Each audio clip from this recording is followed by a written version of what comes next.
Welcome to the Explainer. We've done the digging for you, pulling out the most important Azure updates from this week. Let's just jump right in. All right, so what did you miss in the world of Azure this week? Don't worry, we're going to get you all caught up. We've got some cool stuff in compute, databases, AI, you name it. Okay, first up, let's talk about smarter compute and connections.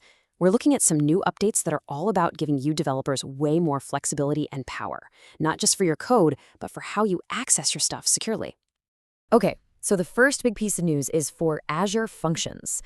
Custom handlers are now generally available, and honestly, this is a huge deal. Why? Well, it pretty much shatters the language barrier. Let's say you want to use Go, or maybe Rust, languages that aren't natively supported. Well, now you can. You just write a lightweight web server and boom, you're in business. This really opens up the serverless world to so many more developers and lets you bring in these super performant compiled languages. The flexibility here is just massive. And speaking of connections, check out this evolution for Azure Bastion. You know how you could use your Entra ID to SSH into a machine right from the browser? Super convenient, right? Well, that was just for SSH. The big update now is that they've added RDP to the mix. Same seamless browser-based experience, but now for your remote desktops. So what's the big takeaway here? It's all about getting a much more secure and, frankly, way smoother remote desktop experience without ever having to leave your browser. This is a huge win for security because you're not messing with local credentials. And for users, it's just so much easier. A couple of quick setups and you are good to go. All right, let's talk about simplifying security, because who doesn't love that? Network Watcher now has managed identity support, which is awesome. Think about it. Things like VNet flow logs need to write data to a storage account, right? And for that, you need to authenticate. Before, you were probably juggling secrets or SAS tokens. What a pain.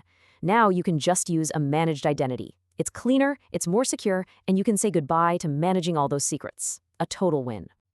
Okay, we've talked about compute and connections. Now, let's shift gears and dive into the world of data. We're going to look at how Azure is beefing up the database engine itself, giving you more power right where you need it. This is one of those features that a lot of people have been waiting for. Straight from the upcoming SQL Server 2025, regular expression support is now generally available in Azure SQL Database. Yep, you heard that right. Native regex right inside your T-SQL queries. And what does that really mean for you? It means no more pulling data out to some other application just to do complex string matching or replacements. You can do all of that heavy lifting right inside the database engine. Think about using something like regex replace directly in your query. It's so much more efficient. Okay, before we get to the next database update, we need to quickly define something called an MCP server. So you've got your cool AI app, right? But how does it talk to your other tools and data sources? That's the challenge. An MCP server is basically a standardized way for an AI to access all that extra knowledge, like a universal translator or bridge, without you having to write a mountain of custom code for every single integration. So, with that in mind, check this out. The Azure MCP server now officially supports Azure Database for MySQL. This is huge. It means your AI app can now just talk to your MySQL instance. It can ask about the schema, it can query data across tables, and a whole lot more. And the best part? No extra code needed from you.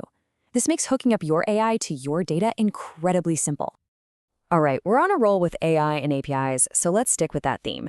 Now we're going to look at the bigger picture, how Azure is helping you connect, secure, and really manage all these powerful AI services. So sticking with those MCP servers we just talked about, there's more good news. Both API Management and API Center now have GA support for them. Here's a simple way to think about it. API Management is like the security guard at the door. It handles all the runtime stuff, authentication, rate limiting, and it can even wrap your regular APIs to make them look like MCP servers. Then you have API Center, which is more like the library or the catalog. It's where your developers go to discover what MCP servers are even available across the whole organization. One handles security, the other handles discovery. And of course, we've got to talk about the models themselves. There's a new powerhouse on the block. Anthropic's Claude Opus 4.5 is now available in preview right inside Azure. So, what's this model good for? Well, it really shines when you throw really complex technical stuff at it. We're talking serious coding and code refactoring, building out sophisticated AI agents, automating computer tasks, and doing really deep, nuanced research. It's a bit of a specialist, and it's very, very good at what it does.